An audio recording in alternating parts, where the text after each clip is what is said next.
Very warm welcome to one and all dear students. आज हम discuss करने जा रहे हैं टेट हेल्प में टेट मैथमेटिक्स 2019 के मैथमेटिक्स के क्वेश्चंस। ठीक है, तो फर्स्ट क्वेश्चन है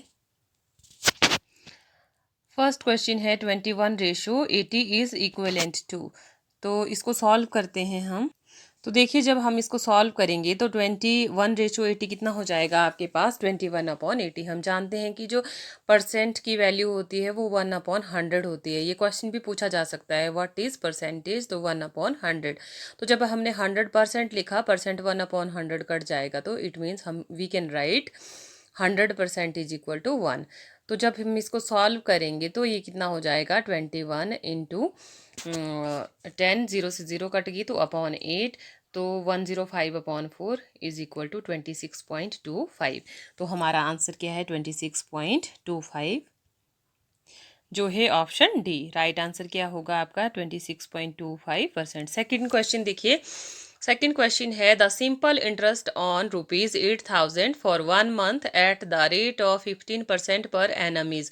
अब आपको जो यहाँ पे क्वेश्चन है वो कहा गया है कि ₹8,000 पर 15% वार्षिक दर से 1 महीने के लिए साधारण ब्याज ज्ञात कीजिए। तो जब आपने साधारण ब्याज निकालना है तो 1 महीने के लिए तो नहीं निकलता है। हम जब भी सिंपल इंटरेस्ट निकालते हैं तो वो क्या निकलता है, ईयरली, क्योंकि रेट भी क्या है आपका वार्षिक दर है। ठीक है, तो जब दर वार्षिक है, आपका रेट वार्षिक है, तो आपको यहाँ मंथ को किस में चेंज करना पड़ेगा, आपको ईयर में।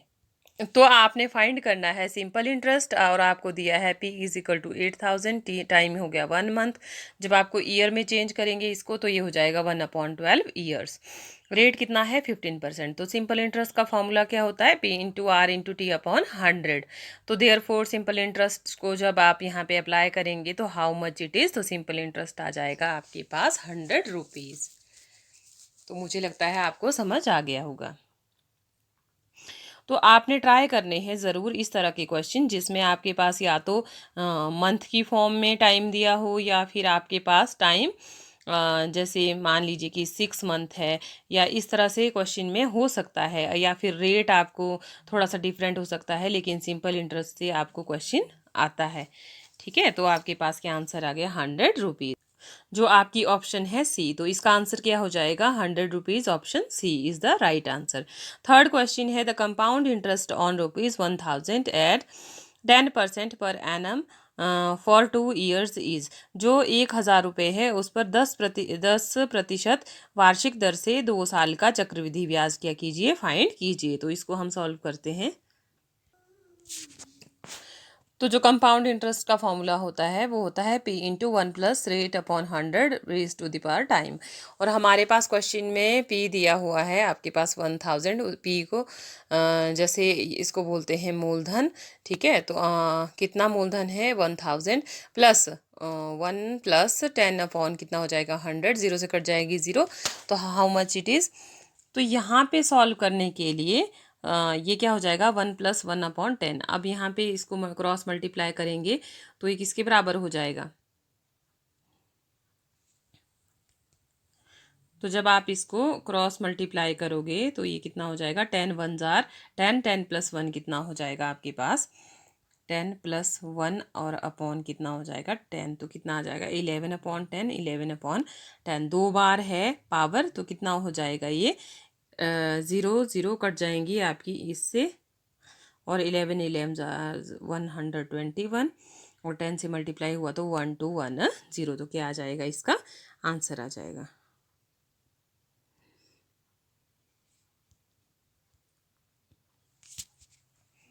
अब नेक्स्ट क्वेश्चन है आपकी स्क्रीन पे, जो है A into B minus C plus B into C minus A plus C into A minus B is equal to. तो हम इसको सॉल्व करेंगे। तो जब आप इसको सॉल्व करेंगे तो देखिए ए की मल्टीप्लिकेशन पहले किसके साथ होगी, बी के साथ, फिर किसके साथ हो जाएगी, सी के साथ। सेम बी की मल्टीप्लिकेशन पहले सी के साथ, फिर किसके साथ, ए के साथ। सी की मल्टीप्लिकेशन ए के साथ, और उसके बाद किसके साथ, बी के साथ। तो फर्स्ट में क्या आ गया ए बी, और माइनस ए मल्टीप्लाई सी कितना हो गया ए सी, और plus B C minus B A plus C A और माइनस सी बी। अब देखिए यहाँ पे ए बी है और यहाँ बी ए है, तो सेम ही बात है। तो A B minus A B क्या है, ये कट जाएगा, ये प्लस का है ये माइनस का है। अब ए सी और सी ए बी क्या है, आपस में कट जाएगा, क्योंकि चाहे ए इंटू सी लिखो चाहे सी इंटू ए लिखो, ये दोनों क्या है, सिमिलर हैं। तो आपके पास ये भी कट जाएगा, तो किसके बराबर आ जाएगा, ज़ीरो। तो क्या आंसर हो जाएगा इसका, ज़ीरो। नेक्स्ट क्वेश्चन है 3 × p² r³ into -4p⁴q² r² into 7p और q पावर 3 और into r is equal to. तो देखिए अगर आप यहाँ पे डायरेक्टली भी मल्टीप्लाई करें कि 4 3 जार 12 और 12 7 जार कितना हो जाएगा 84, लेकिन सभी ऑप्शन में 84 है। अब प्लस इंटू माइनस क्या हो जाएगा, माइनस। अब देखिए p की पावर कितनी है, 2। तो आपको फॉर्मूला पता है कि जब आप मल्टीप्लाई करते हो पावर्स क्या हो जाती हैं, ऐड। तो सब p की सभी पावर को हम क्या करेंगे, देखेंगे। तो ये कैसे सॉल्व होगा, तो जब आप इसको सॉल्व करोगे तो मैथमेटिक्स का रूल कहता है कि जब आप मल्टीप्लाई करते हो अगर बेस सेम है तो पावर्स क्या हो जाती हैं, आपकी ऐड हो जाती हैं। तो p की पावर यहाँ पे 2 है, आगे 3 है और 1 है, तो आपस में ऐड होके क्या हो जाएंगी, 2 + 3 + 1। तो कितना हो जाएगा, पावर p की पावर भी 6, q की पावर भी 6 और r की पावर भी 6। तो आपके पास आंसर होगा -84, p power 6, q power 6, r power 6।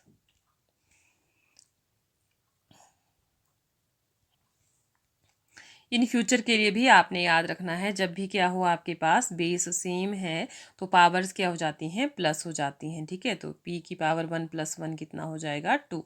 Anything जिसकी कोई भी पावर नहीं है तो उसकी पावर क्या मानी जाती है, 1। अगर किसी भी डिजिट की पावर 0 हो तो वो किसके बराबर आता है, 1। Anything power 0 is equal to 1, चाहे वो आपके पास कोई 2 3, अगर हम 23 की पावर 0 इट मीन्स 1। ऑलवेज जब भी पावर 0 होती है तो वो किसके बराबर होता है, 1 के बराबर।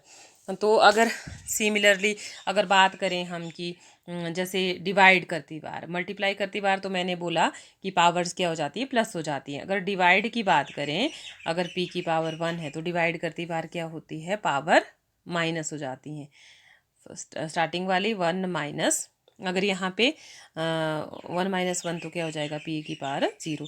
तो जब हम डिवाइड करते हैं तो पावर माइनस हो जाती हैं, जब हम मल्टीप्लाई करते हैं तो पावर ऐड हो जाती हैं। ये कॉन्सेप्ट आपको अपना आप यहाँ पे क्या कर लेना, क्लियर कर लेना जब भी। तो यहाँ पे क्या कर रहे थे, हम मल्टीप्लाई कर रहे थे टर्म्स को आपस में, तो ये क्या हो जाएंगी, पावर्स सेम बेस वाले। p की पावर ऐड होगी p के साथ ही और q की पावर ऐड होगी q के साथ ही। ऐसा नहीं होगा कि p को q के साथ कर दो, q को r के साथ कर दो, नो, बेस सेम होना चाहिए। अगर x बेस है तो पावर्स किसके साथ, x की सारी बार मल्टीप्लाई करती बार क्या हो जाएंगी, ऐड हो जाएंगी आपकी। ठीक है, नेक्स्ट क्वेश्चन है पाइथागोरस प्रमेय का प्रयोग किया जाता है। तो जो आप ये तो आपको पता है कि पाइथागोरस जो थ्योरम है उसका यूज़ किस में होता है, आपकी राइट एंगल ट्राइंगल में। ठीक है, तो ये आपको ऐसे भी पता होगा कि राइट एंगल ट्राइंगल में हम किसका यूज़ करते हैं, पाइथागोरस थ्योरम में। तो पाइथागोरस थ्योरम के बारे में आप और भी जानते होंगे कि जो पीजीटी है आपकी पाइथागोरस थ्योरम, वो क्या कहती है। ठीक है, तो पाइथागोरस जो थ्योरम है वो कहती है कि आपके पास राइट एंगल ट्राइंगल में ये क्या होता है, आपका ये बेस होता है, ये आपका परपेंडिकुलर होता है और ये आपका हाइपोटेन्यूज होता है। अगर यहाँ पे 90 डिग्री के एंगल बने तो पाइथागोरस थ्योरम कहती है कि p² + b² is equal to how much, h²। ठीक है, ये आपने याद रखना है, ये है आपकी पाइथागोरस थ्योरम। तो कई बार ये भी पूछा जाता है कि लेफ्ट हैंड साइड अगर आ जाए आपके पास राइट हैंड साइड के बराबर, तो वो क्या है, पाइथागोरस थ्योरम को क्या करती है, फॉलो करती है, अदरवाइज नहीं होगा। ठीक है, तो इन फ्यूचर थोड़ा घुमा के भी सम टाइम क्या है, क्वेश्चन पूछा जाता है, तो आपको ये याद रखना है। नेक्स्ट क्वेश्चन है, यदि रेखाएं समांतर हो तो संगत कोण हमेशा क्या होते हैं। तो देखिए क्वेश्चन है कि अगर if lines are parallel then corresponding angles are. अब देखिए लाइंस पैरेलल कब होती हैं, जैसे आपने दो लाइन ले ली, जब वो समांतर कि हमने यहाँ पे स्केल रखा और उसके समानांतर लाइन ली, और अगर लाइन पैरेलल है तो उसके कॉरेस्पॉन्डिंग एंगल ऑलवेज क्या होंगे, ठीक है, तो वो क्या होंगे, ऑलवेज बराबर होंगे। ठीक है, ये एंगल इसके बराबर, ये एंगल इसके बराबर और ये एंगल इसके बराबर, और ये अगर ये ए है तो ये भी क्या होगा, ए, अगर ये बी है तो ये भी बी होगा। अगर ये ए है तो ये ए होगा, ये बी है तो बी हो, सॉरी ए है तो ये ए होगा। ठीक है, तो क्या होंगे वो, यहाँ से क्या क्लियर हो गया कि वो क्या होंगे, आपस में इक्वल होंगे। तो ये क्या हो गया, इसका आंसर हो गया, ये क्या होंगे, आपस में वो इक्वल होंगे। अब आता है if profit percent is given, आपको प्रॉफिट दिया है और कॉस्ट प्राइस इज कैलकुलेटेड, आपने क्या निकालना है, कॉस्ट प्राइस निकालना है यूजिंग द फॉर्मूला। तो फॉर्मूला क्या होता है आपका, तो जब आपने प्रॉफिट निकालना हो तो क्या फॉर्मूला होता है आपका,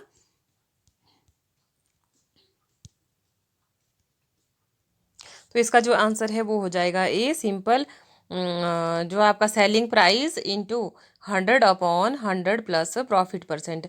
अगर आपके पास लॉस परसेंट दिया होता तो फॉर्मूला हो जाता SP into 100/100 minus loss percentage. ठीक है, तो ये आपने याद रखना है, बोथ के लिए प्रॉफिट परसेंटेज होगा तो क्या होगा और लॉस परसेंटेज होगा तो क्या होगा। तो देखिए यहाँ पे फॉर्मूला दिया हुआ है, अगर प्रॉफिट परसेंटेज था तो CP is equal to SP, तो cost price is equal to selling price into 100/100 plus percentage. ठीक है, जितना प्रॉफिट होगा। अगर formula is to calculated cost price if selling price and loss percentage are given, तो cost price कितना हो जाएगा, selling price into 100/100 minus percentage loss. तो दोनों के लिए आपने फॉर्मूला क्या कर लेना है, लर्न कर लेना है। तो अगर कॉन्ग्रुएंस के रूल्स की बात करें तो कॉन्ग्रुएंस में SCS रूल भी होता है, एंगल साइड एंगल भी होता है, RHS भी होता है, लेकिन एंगल एंगल एंगल कोई भी रूल नहीं होता है।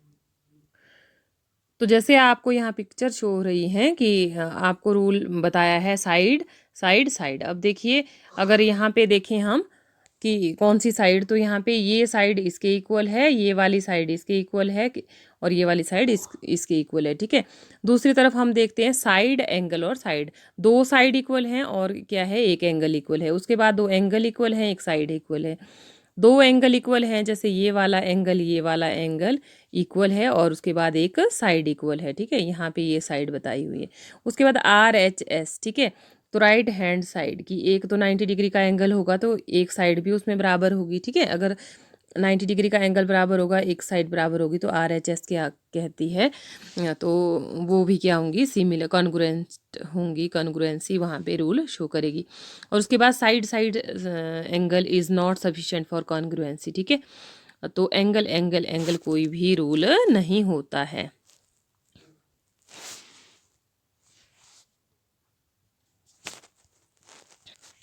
तो thanks for watching my video dear students. आज हमने डिस्कस किए मैथमेटिक्स टैट के कुछ क्वेश्चंस। मैं आपको ऐसे ही टाइम टू टाइम हेल्प करती रहूँगी जो भी आपकी डिमांड्स होंगी। तो मुझे किसी बच्चे ने मैसेज किया था कि मैम मैथ्स की वीडियोस बनाइए। अगर आपके पास क्वेश्चन भी होंगे तो आप मुझे व्हाट्सएप कर सकते हो उन क्वेश्चंस को, मैं उनके आंसर देने की कोशिश ज़रूर करूँगी। Thanks for watching my video.